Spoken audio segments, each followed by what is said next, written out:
Voilà. On, on va un petit peu parler des vacances. Non, des vacances, de l'après-vacances. Bon, c'est après la coupure. Paracha Kitavo, quand tu viens après les vacances, quand tu reviens, on revient de vacances. Pourquoi on revient de vacances? Parce qu'on doit revenir Bitshuva. C'est Chazara Bitshuva. Et c'est ça qui t'achouve, qui t'avo, qui t'achouve. Bon, c'est aussi la notion de reconnaissance. Vous savez que Paracha Kitavo, c'est Paracha des Bikurim. Les Bikurim, c'est les prémices, c'est les remerciements. Et ces remerciements se font dans la dimension de la simcha, de la joie. Vehaya, Vehaya Kitavo et la Retz, Vehaya en Vehaya et la chaîne simcha. Vehaya, c'est un langage de simcha, un langage de joie. Et la joie, c'est surtout en Israël. Et Vehaya Kitavo et la Retz, quand tu arriveras sur la terre. Ces dimensions de joie sur la terre d'Israël, j'aime bien toujours rappeler cette notion avec une incidence halachique. L'incidence halachique, elle ne se remarque pas trop pour les Sfaradim, mais surtout pour les Ashkenazim. Le Kohen fait la Birkat Kohanim, mais pour qu'il fasse la Birkat Kohanim, il doit être Bessimcha. Alors chez les Ashkenazim, on dit le Kohen, il peut être Bessimcha que pendant les fêtes. Sinon, le reste du temps, il n'est pas Bessimcha. Vous allez me dire, c'est un Kohen Ashkenaz, non. C'est parce qu'il y a destruction du Beth Amikdash, destruction du Beth Amikdash, on peut Avoda, donc et comme le Birkat Kohanim est quelque chose qui est un peu similaire à la Avoda, donc les Ashkenazim ne font pas la Birkat Kohanim sauf pour les jours de fête.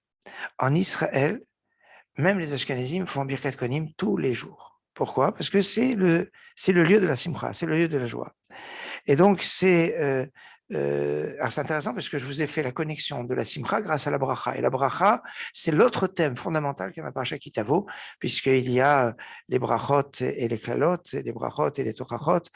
C'est un aspect intéressant. Donc, connexion entre bracha, simcha, bracha, et la oda, le remerciement, puisque c'est dans ce passage au début de la paracha où il y a le texte des bikurim, le texte qu'on dit quand on amène les bikurim pour remercier Hachem sur la terre et sur les cadeaux, sur tout ce qu'il nous a fait.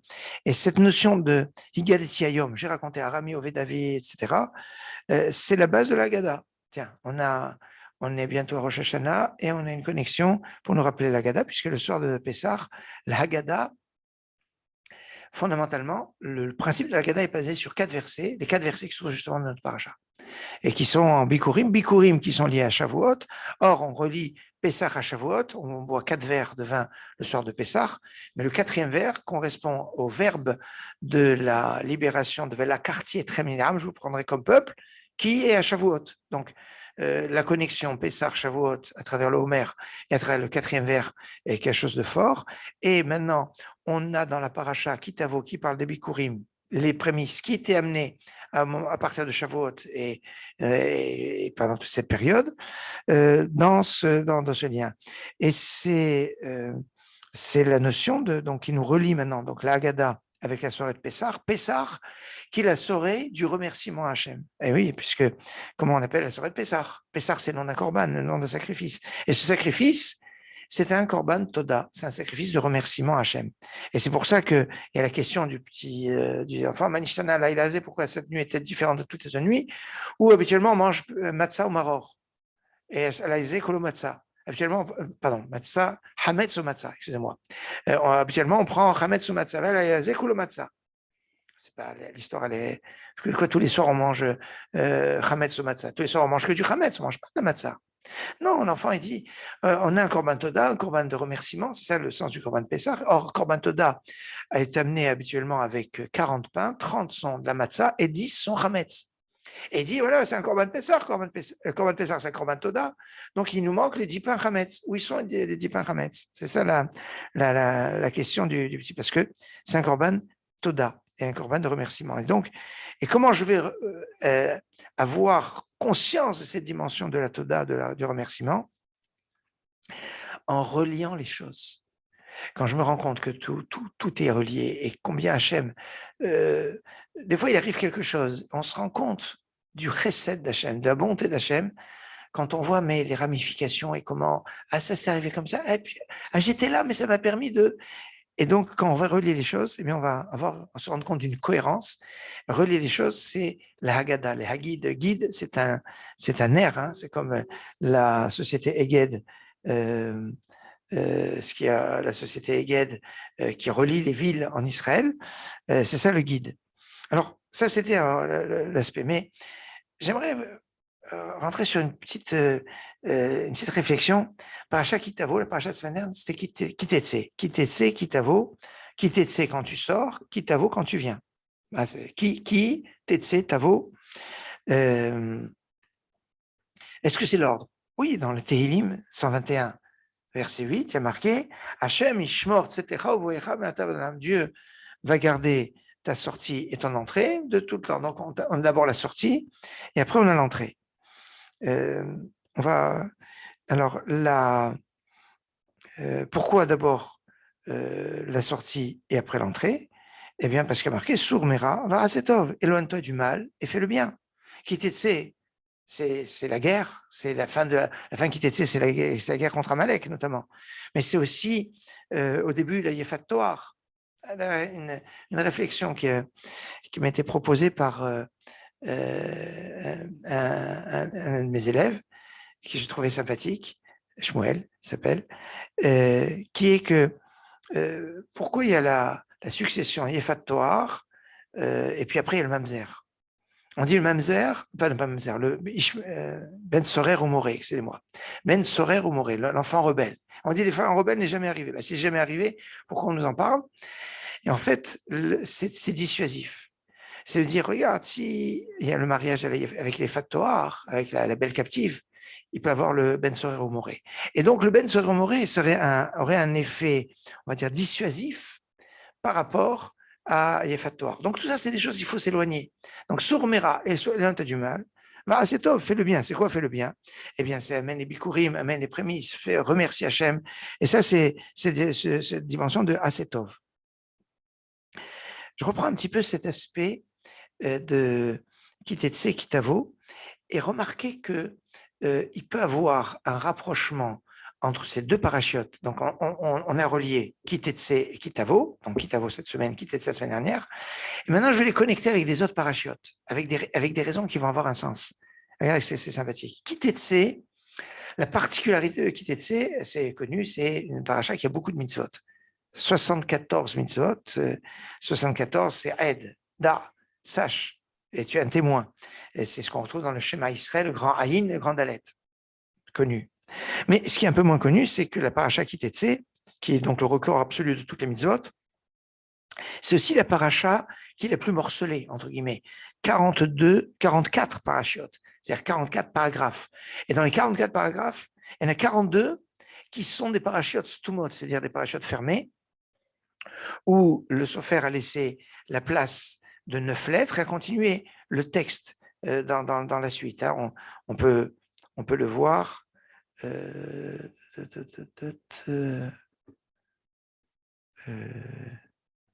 Attendez, c'est pas ça. Voilà. Alors,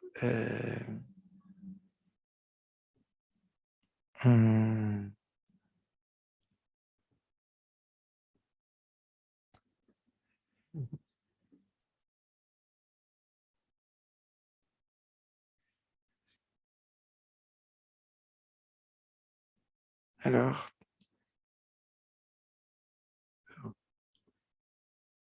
oh.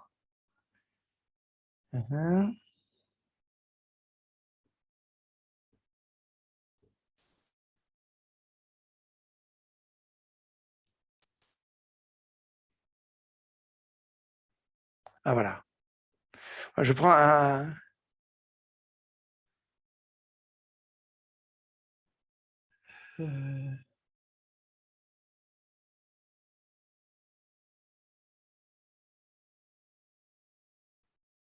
C'est pas ça, excusez-moi, je suis pas là.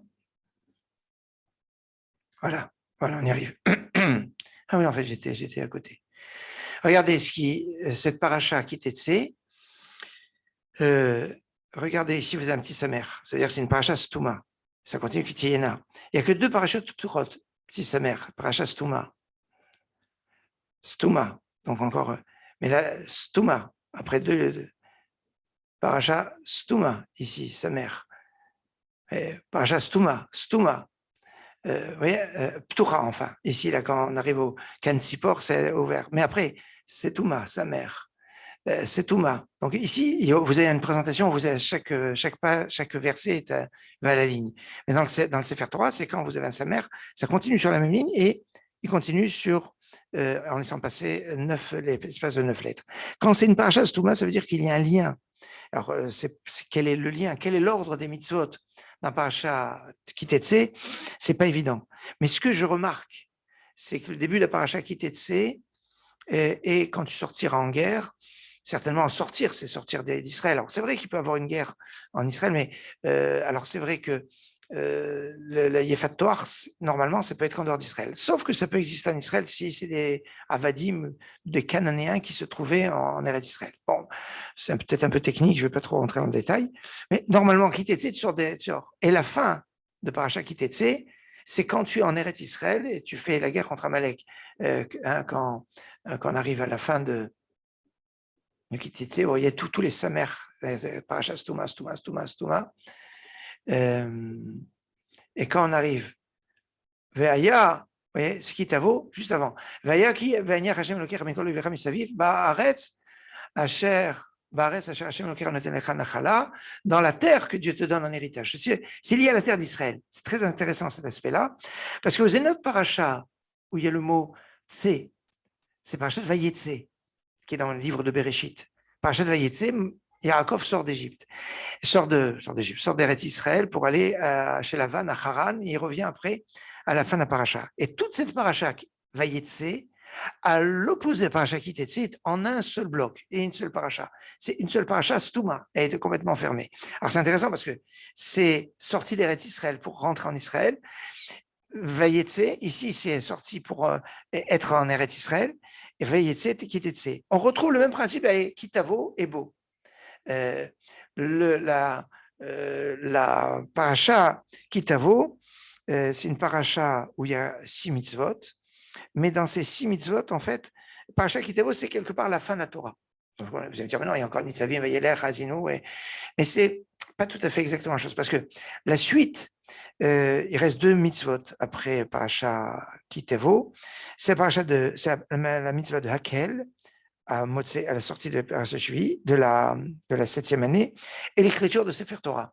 Et ces 2 mitzvot ont un statut spécial parce que c'est une. Alors, ces 2 mitzvot, à part des 611, d'ailleurs c'est intéressant parce que on parle toujours de Torah, c'est 611, sauf Anochi lo yilecha, je serai éternel votre Dieu, et vous n'aurez pas notre Dieu qu'on a eu directement d'Hachem, mais on pourrait dire aussi c'est 611, tout dans le sens des 611 mitzvot, et après les 2 qui restent, Hakel et Ktivat Sefer Torah, que je développerai quand on y arrivera Blineder, mais qui est la fin des mitzvot.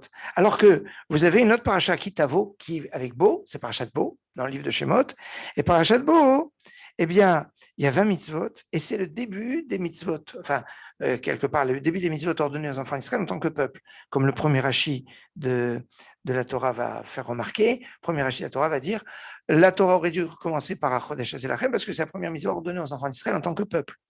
Donc c'est parachat Bo, début des mitzvot au Klal Israël, parachat Kitavo, fin des mitzvot, fin de l'année. On fait ce lien grâce à Bereshit, puis c'est Rashi qui dit dans Bereshit que la Torah aurait dû commencer à Bo, et Bereshit, Réchit, c'est qui? C'est Réchit, Kol Peri Adama, c'est les prémices des fruits des Bikurim. C'est quand même remarquable ce lien qui dit. Mais maintenant, si je prends Tse et Bo, hein, Vayetse, Kitavo, Tse, Bo, c'est les premières lettres de Baruch Ata Hashem, c'est le début de la bracha. Et quand on finit la bracha, alors la bracha, c'est le nom de Dieu tel qu'il s'écrit 26, tel qu'il se prononce 65, Adon, Aïe, ça fait 91. 91, c'est Tse. Mais 91, c'est Amen, c'est ce qu'on dit à la fin de la bracha. Alors c'est ça, donc, c'est une paracha qui, quand Kitetse, Kitavo, on est dans le principe de la bracha et de la bracha. Alors, dans cette bracha, il va y avoir quelque chose qui va un peu nous refroidir. Comment ça va nous refroidir? Eh bien, regardez ce qui est marqué. Donc, on était bien. On a quitté Tse, etc. Et voilà, on était bien. Et puis, d'un seul coup, quitté Tse, Sourmera, Barasetov. Sauf que au verset 5, voilà, au verset 6, pardon, du chapitre 28, Baruch ata bevoecha ou baruch ata betzetecha. Badaboum. Baruch haba bevoecha, tu sois béni quand tu viens, ou baruch haba betzetecha, que tu sois béni à ta sortie. À la bia, on a l'entrée avant la sortie.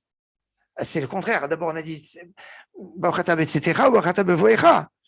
Il y a une problématique ici qui se pose. Alors, regardons ce que va dire Rashi. Rashi va dire Bauchata bevoecha, bauchata betzetecha, shetehe yetziatra min haolam, belochet keviatra laolam. Que ta venue dans le monde soit sans faute, comme que ta sortie, pardon, de ce monde soit sans faute, comme ta venue est venue dans le monde. Donc c'est pour ça Bauchata bevoecha ou bauchata betzetecha, quand tu arrives dans le monde, tu es venu sans faute, et bien quand tu repars, c'est sans faute. Voilà, c'est ce que dit la Gemara dans Baba Metzia, page Kouf Zayin. Maintenant, il y a d'autres lectures possibles qui vont être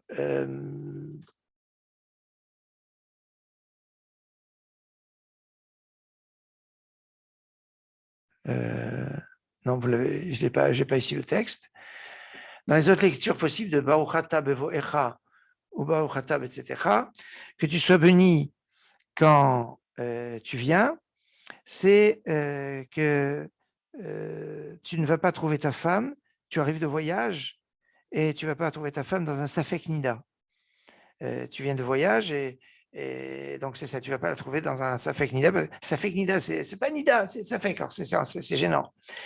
Bon, etc., quand tu vas sortir, eh bien que ceux qui vont sortir de tes entrailles soient comme toi. Ça, c'est le bracha. Le Targum Yonatan Menuziel va dire que tu sois béni quand tu viens au Beth Midrash, ou Baruchatab, etc., que tu sois béni quand tu sors, quand tu vas faire les affaires, quand tu vas faire les schora, quand tu vas faire du commerce. Baruchata Bevoecha, quand tu vas venir dans ta maison en paix, sans manque, et sans, c'est ce que dit le Bechor Shor, le commentaire qui s'appelle Bechor Shor. Baruchata, donc quand tu es dans ta maison avec sans aucun mal, et que tu sois béni à ta sortie, quand tu vas te trouver face à tes ennemis qui vont s'enfuir devant toi et tu vas gagner. Mais alors maintenant, il y a un petit problème qui se pose ici. C'est qu'on a dit Sour Merava Setov. Éloigne-toi du mal et fais le bien. C'est pour ça qu'on a dit Hachem Ishmor Setecha Uvoecha, Dieu protège, va garder ta sortie et ton entrée, donc la sortie avant l'entrée. Parce que d'abord Sourmera, éloigne-toi du mal et après fais le bien. On le voit dans ce principe de Sourmera, c'est dans le Télim 34 et dans le Télim 37. Donc c'est quelque chose qui revient très très fort. Je crois qu'on avait dit une fois que le lien de Sourmera, ça fait Moussar. Tout le monde du Moussar a une grande insistance, même s'il s'occupe aussi du Hasetov, mais il y a une grande insistance sur le Sourmera, de savoir s'éloigner du mal, de prendre la distance par rapport au mal. Et alors que le Hasetov, c'est la Chassidoute. Dans la Chassidoute, il y a alors vous allez me dire comment? Parce que Hasetov, Ayin, Tov, Bet. La première lettre et la dernière lettre, première lettre c'est Ayin, la dernière lettre c'est Bet. Hasetov. Et Ayin et Bet, ça fait 72 Gematria Chesed. Chesed, c'est ce qu'on fait. Hein, donc, il y a ce principe. C'est peut-être ça le succès de la Chassidut du Hasetov. Et le Maguide de Koznitz, dans le Avodat Eliezer, Rabbi Eliezer Hofstein, va dire il y a des moments propices où on peut aller directement au Hasetov et par le Hasetov, on va chasser le rat. On va s'éloigner du rat. C'est ce qu'on retrouve par exemple le soir du Seder. Le soir du Seder, on commence Kadesh Ulchatz. Comment Kadesh Ulchatz? Kadesh c'est Kiddush, donc c'est Hasetov. Ulchatz, lave-toi les mains, c'est Sourmera. On aurait dû se laver les mains d'abord et après faire le Kiddush.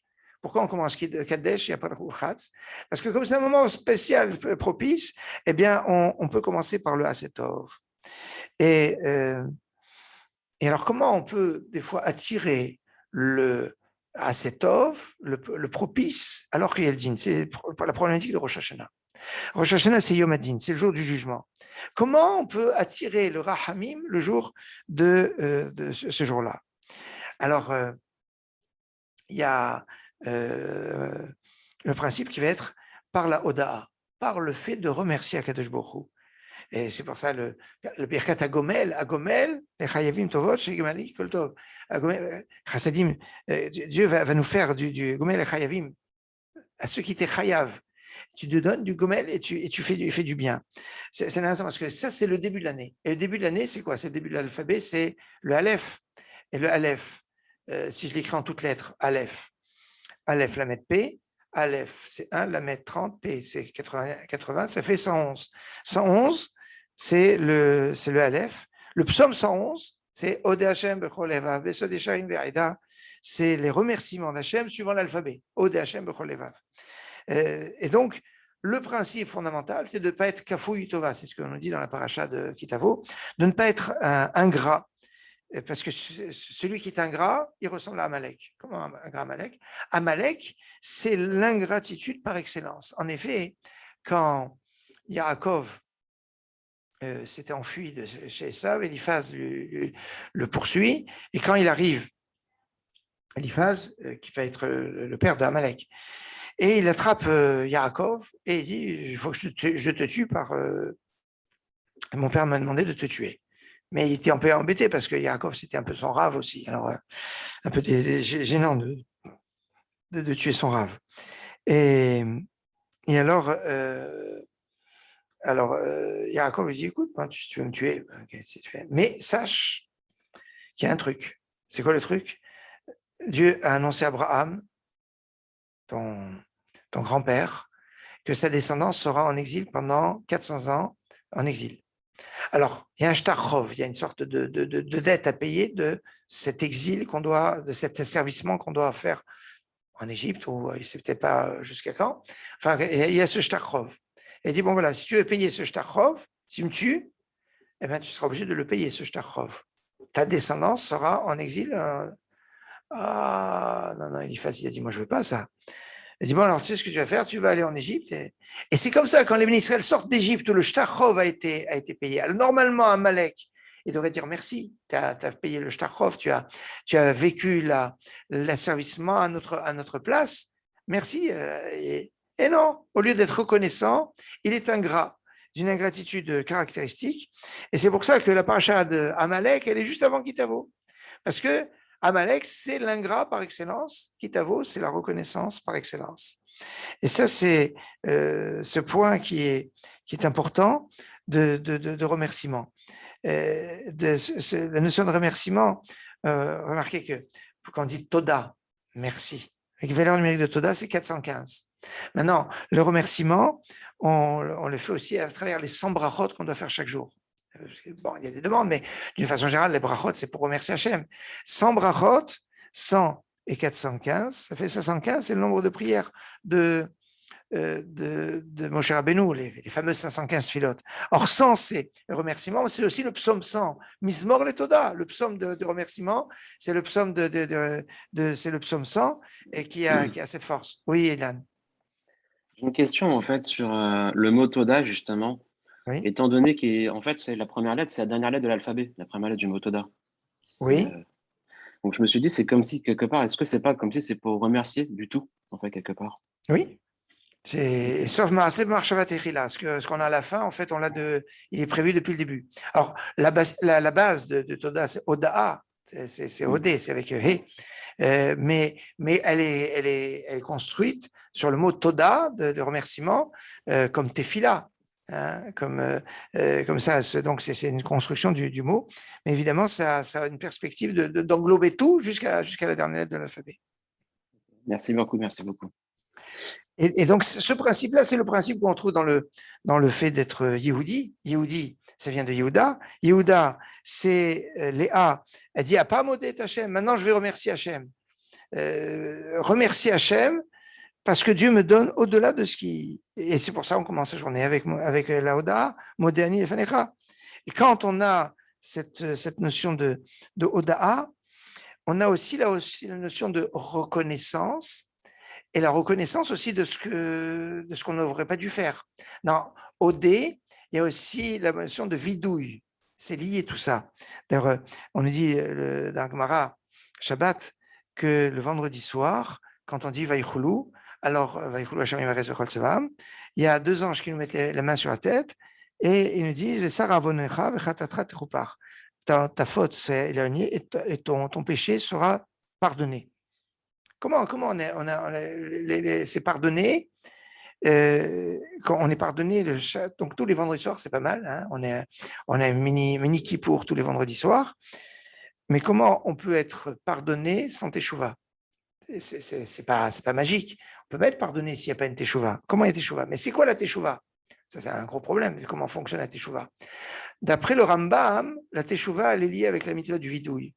Il n'y a pas une mitzvah seule. Le Ramban Nachmanide va considérer qu'il y a une mitzvah de teshuva qui est déconnectée de tout et qui est la mitzvah de teshuva. Le Rambam dit non, le teshuva, comment je fais teshuva? C'est-à-dire quoi je fais teshuva? Non, c'est le vidouille qui est la confession et qui est la reconnaissance de ses fautes pour ne plus les recommencer. Et donc, sans le vidouille, il n'y a pas de teshuva. Alors, s'il y a vidouille, c'est la teshuva. Shabbat, il n'y a pas de vidouille, on fait même pas tachanoun à mincha. Comment commence le psaume de Shabbat? Mizmor shir yom haShabbat, tov lehodot l'Hashem. Il est bon de louer Hachem. Louer d'Hachem, tov litvadot. C'est bon de se confesser aussi. Mais la hoda, les remerciements, va être une dimension fondamentale qui permet d'être pardonné. La hoda, c'est en fait un révélateur. Très intéressant cet aspect-là. Quand vous regardez la mitzvah de hoda qui est très caractéristique, c'est une mitzvah de kibbud av va'em. Le respect des parents. Le respect des parents, c'est une mitzvah qui est de Oda, quoi. On doit tout à nos parents, donc on leur doit cette reconnaissance. D'après le Sefer Chinuch, la mitzvah de Kibbud av va'em, c'est la 33e mitzvah. 33, c'est égal, c'est le dévoilement. Le dévoilement de quoi? De toute la Torah à travers cette Oda. La construction de cette Oda, de ce remerciement, de cette reconnaissance, elle est pour l'exprimer à celui à qui on doit, mais elle est d'abord pour construire la personne qui sache remercier, qui sache reconnaître le bien qu'il a reçu. Et de ne pas être kafouille tovaz. C'est quelque chose de fondamental. Avoir conscience qu'on nous fait un cadeau, avoir conscience qu'Hachem nous fait des cadeaux à chaque instant, avoir conscience qu'Hachem nous a donné une année. Alors, il y a eu des choses bien, moins bien, mais regarde toutes les choses bien qu'Hachem t'a donné toute l'année. Tous les cadeaux qu'il nous a fait. Et gratuit, c'est-à-dire est-ce qu'on était méritant d'avoir ces... j'ai fait des mitzvot, ouais, mais en rapport avec tout le bien qu'Hachem nous fait. Est-ce qu'on n'est pas... on est un petit peu en déficit, hein, on est débiteur. Et Hachem nous donne, il nous redonne. Alors c'est pour ça qu'on doit avoir cette conscience de cette reconnaissance qui est forte. C'est vrai que 33, ça peut se relier avec Rabbi Shimon Bar Yochai, je suis d'accord. Mais maintenant, en fait, on va le relier avec Rabbi Shimon Bar Yochai dans le sens de remercier Hachem de tous les cadeaux qu'il nous fait. C'est très intéressant parce qu'on dit que la Géoula, elle viendra grâce au dévoilement du Sod, au dévoilement des secrets. Donc, alors la Géoula, la Oda et tout ça, c'est évidemment avec le Sod, avec les secrets, c'est quelque chose qui est fort. Voilà ce que je vais vous faire partager sur la paracha. On va